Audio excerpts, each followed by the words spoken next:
demandé de parler des enjeux qui ont à voir avec l'ordre du jour international, surtout ce qui se passe dans les développements autour de la violence dans le lieu du travail, le travail qui a été fait par les organisations internationales de travail.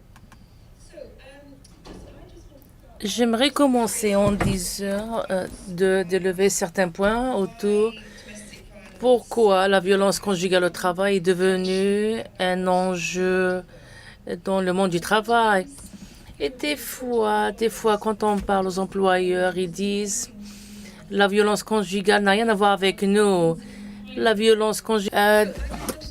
J'aimerais de vous donner, je peux le voir. Pourquoi ça devient un enjeu pour certains d'entre vous? C'est un nouveau sujet, je comprends, mais plusieurs d'entre vous, c'est peut-être quelque chose. Vous rappelez certains plans que vous connaissez déjà, pourquoi c'est devenu un enjeu de lieu de travail. Quand on parle de la violence conjugale, nous parlons pas seulement de la violence physique, on parle de la violence sexuelle, psychologique et de plus en plus de la coercion, contrôle, la violence économique, financière. Il y a des formes cachées de la violence.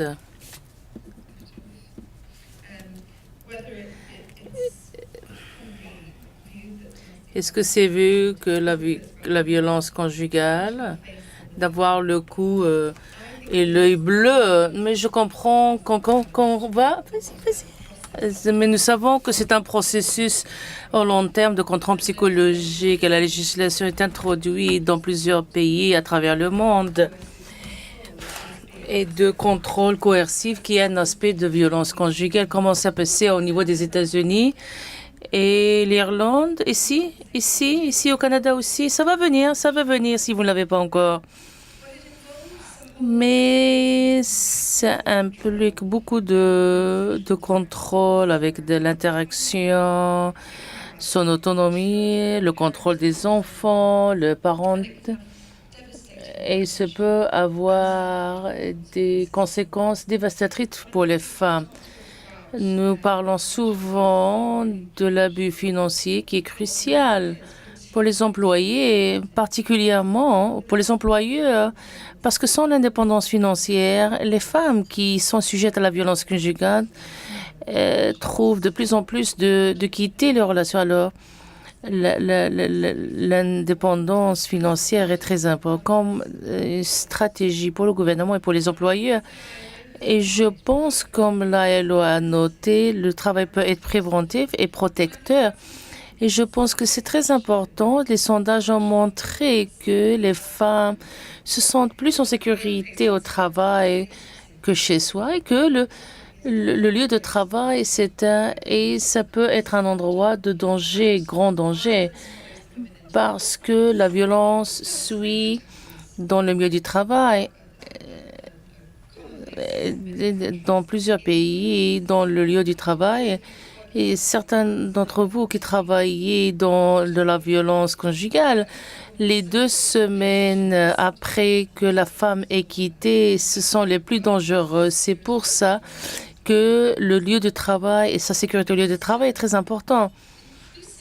De plus en plus, au niveau global, le lieu de travail est vu comme le point d'entrée pour aider à prévenir la violence conjugale, mais aussi de donner la sécurité pour rester au travail. Je pense que c'est très important de reconnaître que ça, c'est la porte. Et j'ai entendu plusieurs de femmes qui ont fait l'expérience de la violence conjugale. Elles disent que les conversations qu'ils ont avec les collègues ou les directeurs, les managers, qui les a habilités à quitter la relation abusive.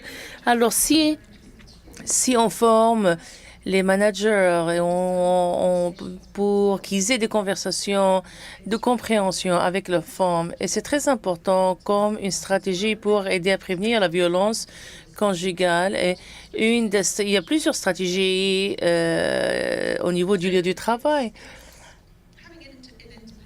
Avoir l'indépendance économique. J'aimerais mettre ça parce que Bob McCurley a fait...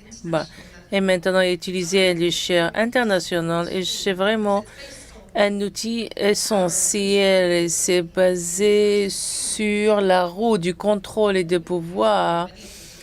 Il y a plusieurs qui se réfèrent à ce modèle depuis très longtemps, mais ce que Bob a fait ici, son équipe, et c'est la pertinence de la roue dans la violence conjugale. C'est utilisé maintenant à l'échelle internationale.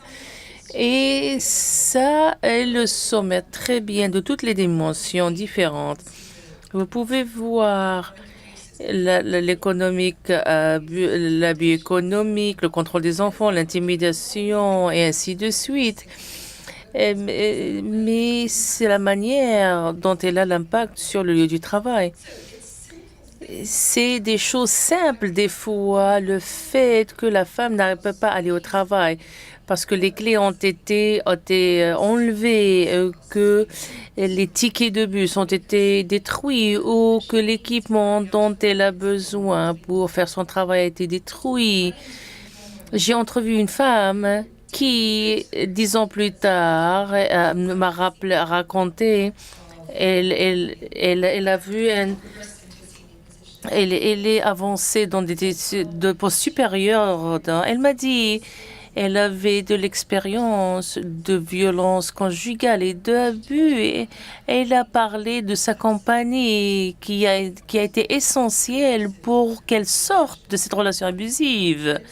Et c'était les conversations avec son directeur qui était la partie la plus importante. En fait, dans le contexte, elle a été soutenue par le représentant du syndicat. Une autre femme que j'ai entrevue m'a dit de la situation où, des années avant de l'entrevue, où elle a été contrôlée de manière coercive pendant plusieurs années. C'est un exemple d'une trousse récente qu'on a développée avec les études de cas.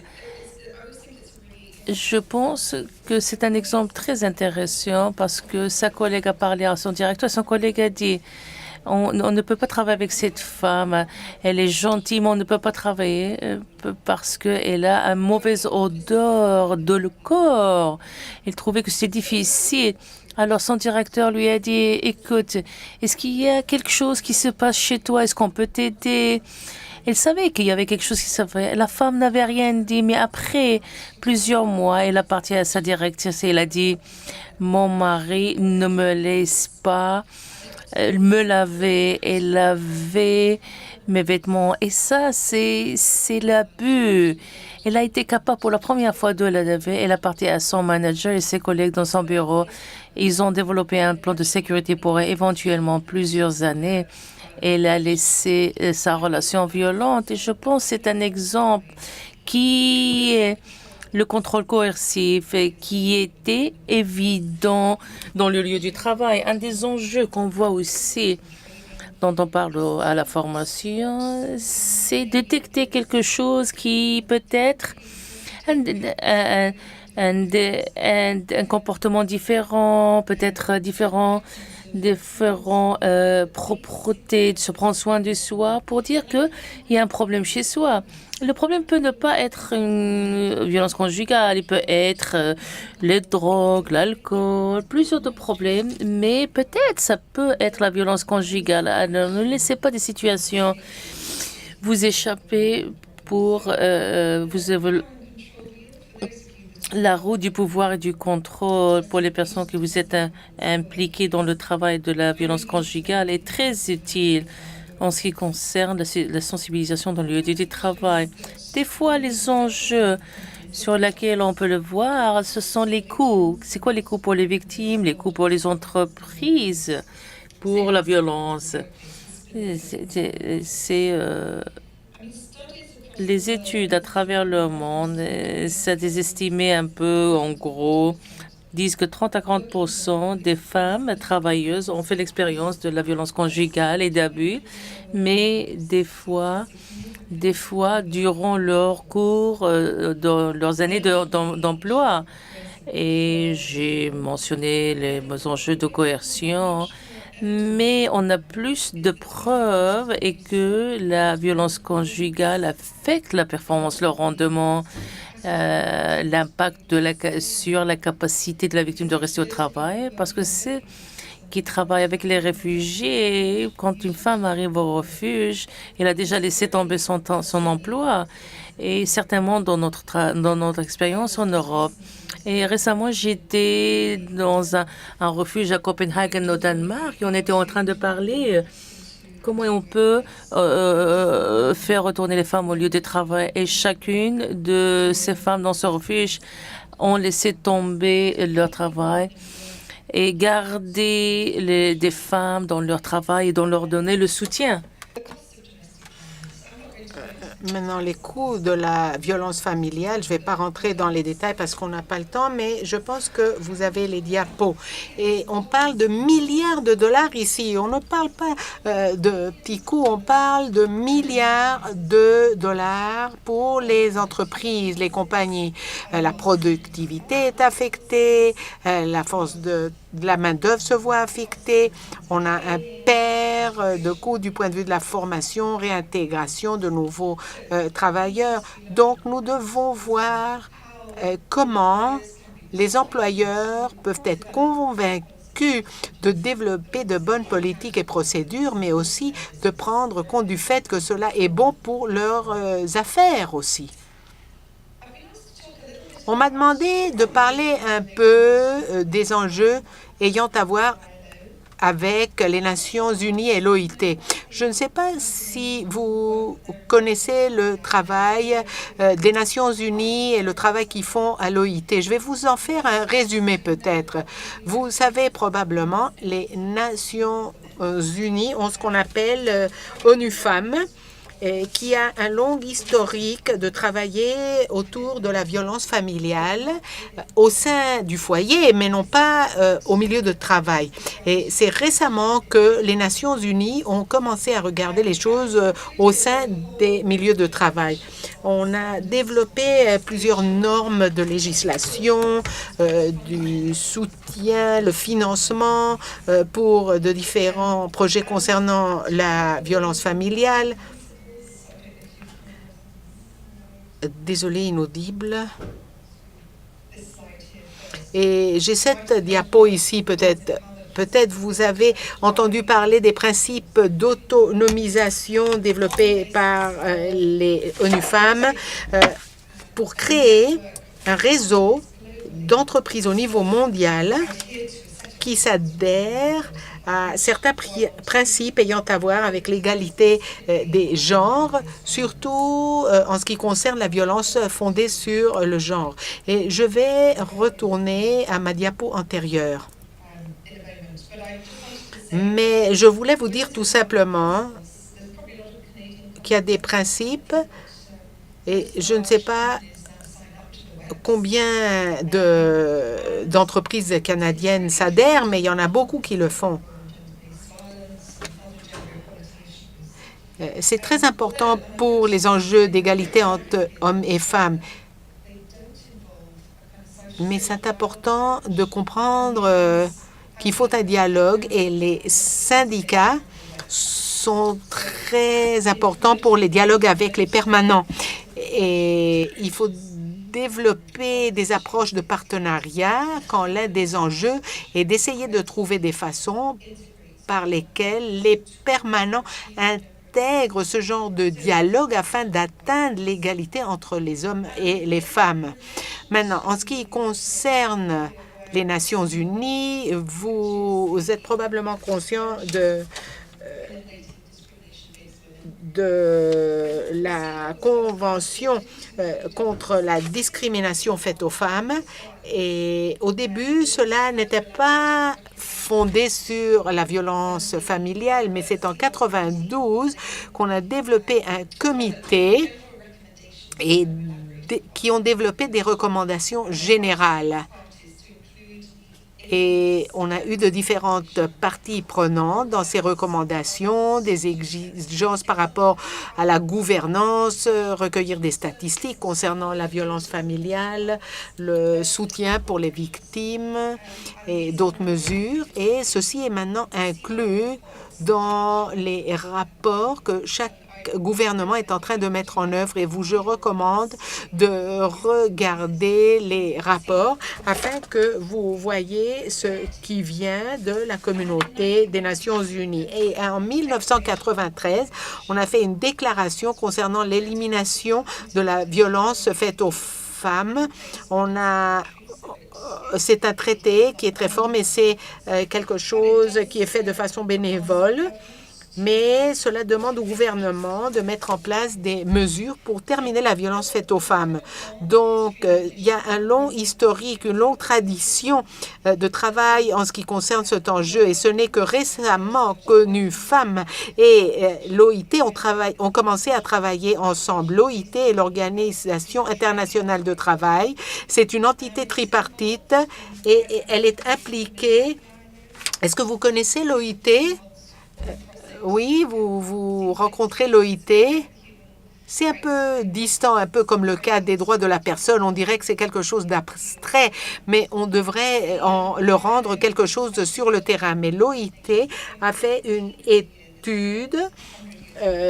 Ça va avoir son 100e anniversaire et veut promouvoir l'emploi, le travail décent et la justice sociale.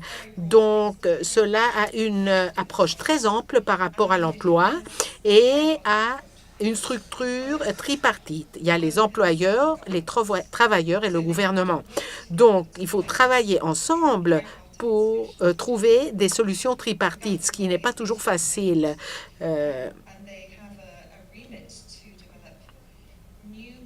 Ils veulent développer de nouvelles dispositions lorsque cela est nécessaire. Et l'une des nouvelles dispositions, ce qu'on appelle les normes internationales de travail, c'est de développer une nouvelle convention concernant la violence et le harcèlement fait aux femmes. Et tout ceci au sein de la mobilisation autour de ces sujets. Donc, ceci est le résultat d'une certaine collaboration, une nouvelle collaboration entre ONU Femmes et l'OIT. C'est la première fois qu'ils travaillent ensemble sur un enjeu de ce genre. Et c'est intéressant parce que cela a regroupé les deux domaines d'expertise, de droit fondés sur les traités, de conventions, de connaissances juridiques, tout ensemble. Et le manuel, et nous pouvons vous donner le lien au manuel. Cela a été lancé à New York la semaine dernière et on a ici notre partenaire du CTC qui a participé au lancement, Monsieur Youssouf. Et je voudrais ajouter qu'il y a beaucoup de très bonnes pratiques au Canada aussi et nous devons regarder les bonnes pratiques du Canada comme étant quelques-unes des meilleures au monde entier, et surtout en ce qui concerne la violence familiale au travail. En Ontario, il y a une législation qui est l'une des meilleures au monde. Mais aussi, je pense que l'une des innovations les plus grandes dans les projets qui ont surgi au Canada, par exemple, nous avons le programme d'Unifor qui, je pense, est quelque chose de merveilleux comme exemple pour faire une différence au milieu du travail. Pour avoir du soutien, des conseils pour les victimes. Et c'est un exemple il y a un exemple du programme d'Unifor dans le manuel aussi. Donc, du point de vue de ce qu'il y a dans le manuel, les pratiques prometteuses, je me suis dit peut-être qu'on pouvait regrouper toutes les bonnes pratiques du monde entier et après de parler de la meilleure approche concernant les bonnes pratiques et ceci pour développer une politique, un programme, des mesures de prévention concernant la violence familiale au milieu du travail du monde entier. Et je veux vous montrer des exemples de ce qu'est la fusion des bonnes pratiques. Par exemple, avoir des mesures de sécurité au milieu du travail. C'est quelque chose de très important. S'il y a des risques au milieu du travail, la formation des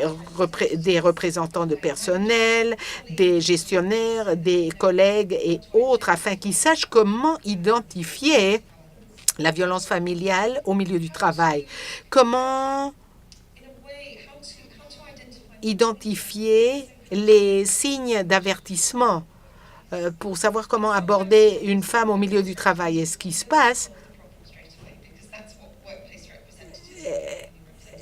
c'est que l'on a formé les personnes du syndicat, mais par exemple, ou du milieu de travail, mais en ce qui concerne la violence familiale, maintes fois, la femme ne veut pas le divulguer et parfois, ça prend même beaucoup du temps pour qu'elle puisse laisser son partenaire violent. Donc, cela exige beaucoup de formation et les gens doivent savoir comment gérer l'enjeu.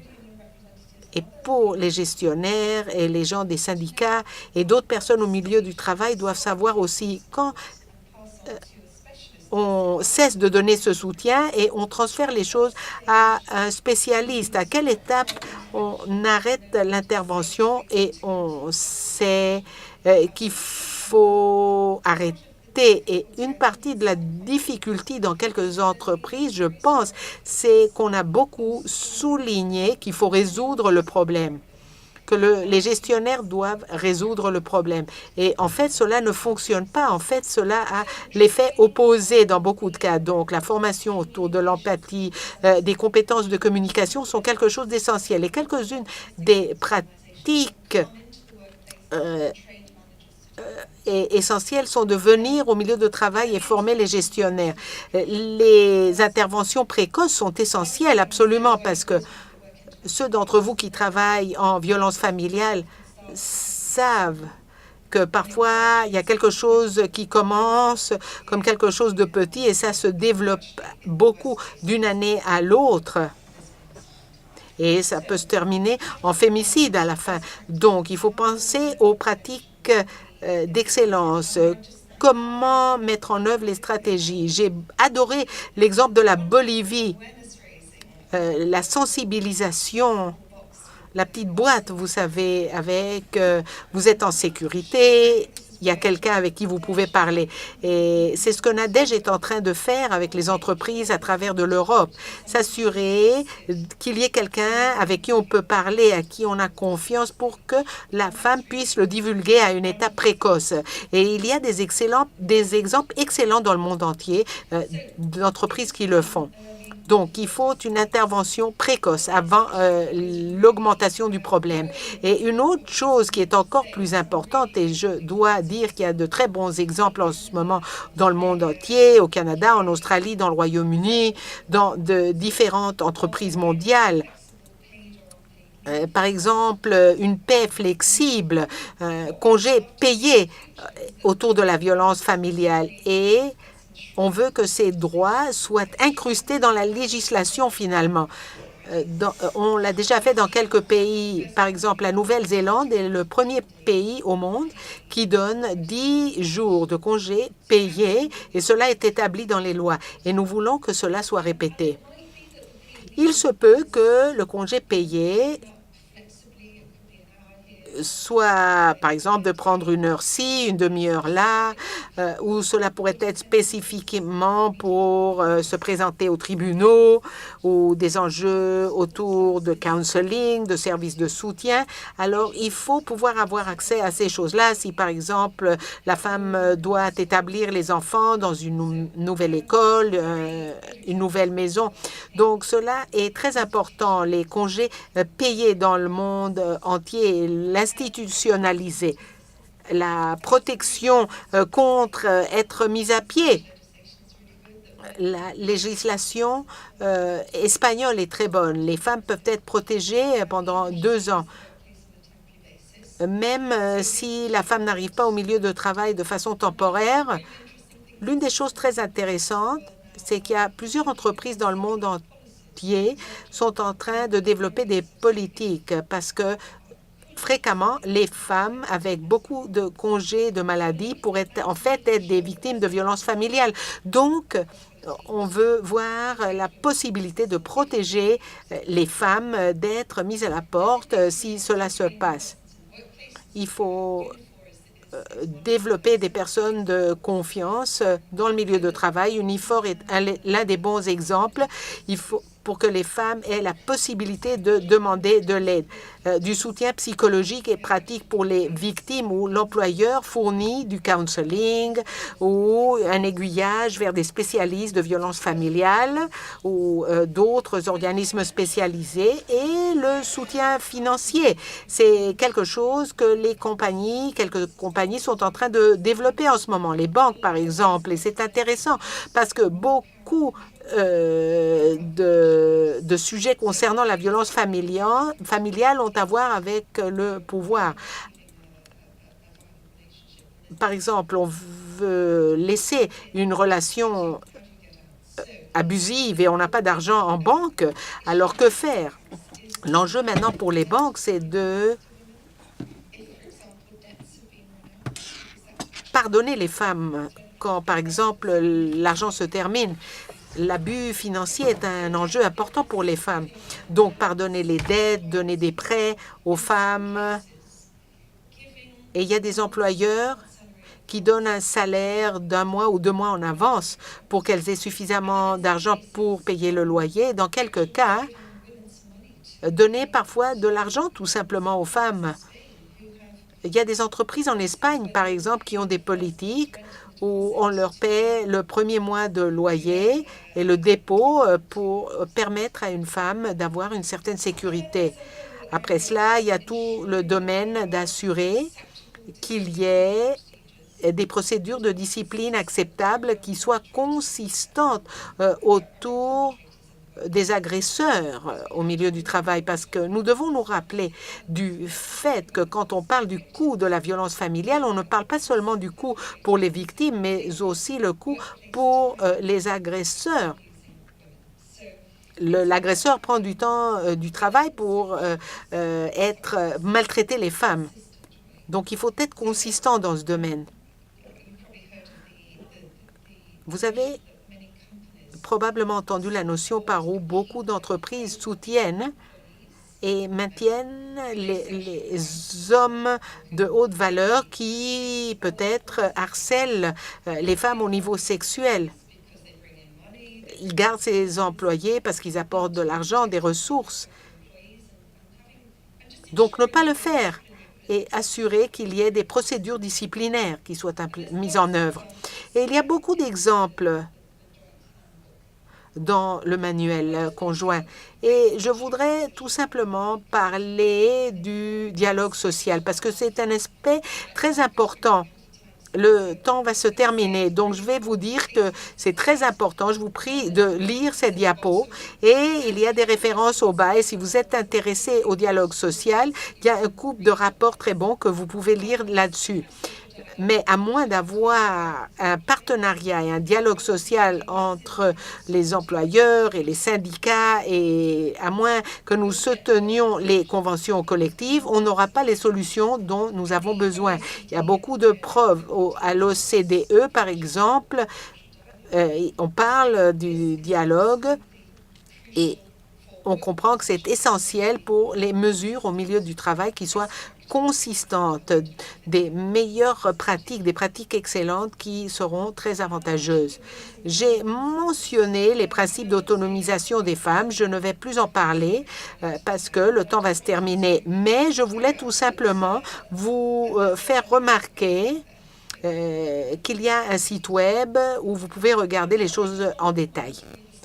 Je veux maintenant arriver à la mise en œuvre d'une norme par l'OIT. C'est quelque chose de très important pour beaucoup d'entre vous en ce moment. Comme je l'ai mentionné auparavant, l'OIT est un organisme tripartite et a accordé il y a 4 ans qu'il y aurait une série de négociations pour une norme mondiale pour aborder la violence familiale faite aux femmes et aux hommes au milieu du travail. Cela est venu par rapport à une inquiétude où on a vu qu'il y avait une augmentation dans cette violence.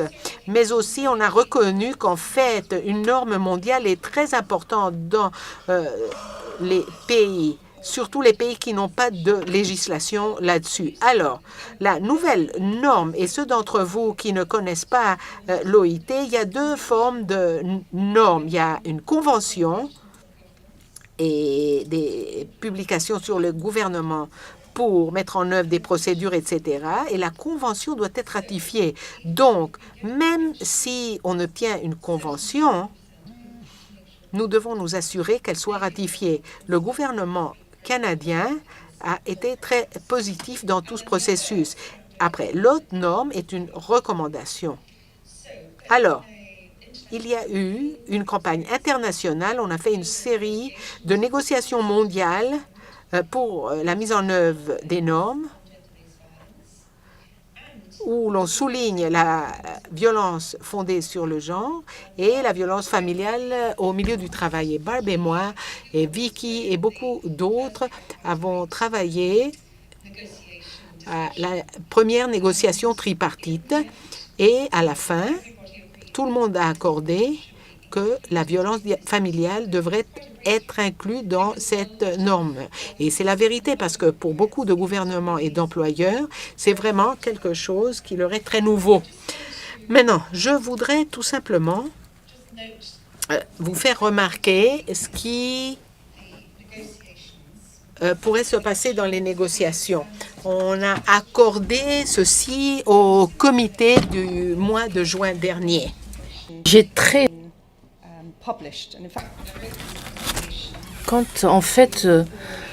Quand j'ai écrit cette présentation, c'est avant que le dernier rapport soit lancé qui contient la nouvelle proposition pour la nouvelle convention. Les mots sont pratiquement les mêmes que ce qui était accordé l'année dernière. C'est extraordinaire. C'est extraordinaire parce qu'il y avait beaucoup d'aspects de la proposition qui a été aussi diluée significativement. J'aimerais vous parler de les mesures référées devraient inclure, et ça c'est une convention, si c'est ratifié, c'est massif. Départ pays, transfert pour les victimes à d'autres lieux de travail, l'évaluation de risque du lieu de travail, la sensibilisation concernant la violence conjugale. Si tout ceci va au niveau de la Convention, on aura des obligations globales, juridiques, pour que les gouvernements mettent en œuvre. C'est dans juste les derniers 4-5 ans que cet enjeu a été discuté dans des entreprises. Barb, vous avez travaillé dans ceci, mais seulement dans les 2-3 ans que les enjeux sont sur l'ordre du jour. Je pense que c'est quelque chose d'extraordinaire dans notre histoire de voir que tout ceci se passe. J'aimerais aussi... Oui, on me dit qu'il faut que je finisse là. J'aimerais vous donner un exemple de quelque chose qui se passe au niveau global. Et c'est récemment Vodafone, c'est de la téléphonie. Vous avez Vodafone au Canada? Non, on ne l'avait pas. Mais ils sont dans 44 marchés dans le monde. C'est des fournisseurs de services de téléphonie les plus grands. Ils décident d'avoir une politique globale. Ils ont décidé d'aller à 7 jours de départ pour cause de violence conjugale. 10 jours.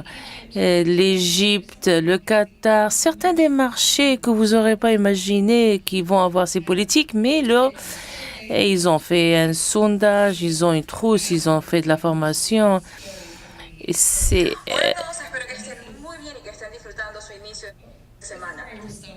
ça a commencé déjà en Nouvelle-Zélande parce que la politique pour la violence conjugale de Vodafone en Nouvelle-Zélande a inspiré. Je vais vous laisser ça pour lire plus tard. Ça, c'est le modèle. Et juste l'utilisation pour le modèle que vous pouvez utiliser dans tout le travail. C'est un modèle qui a originé dans les États-Unis. Je ne sais pas d'où ça vient. C'est basé sur les 3 dimensions de reconnaître le problème.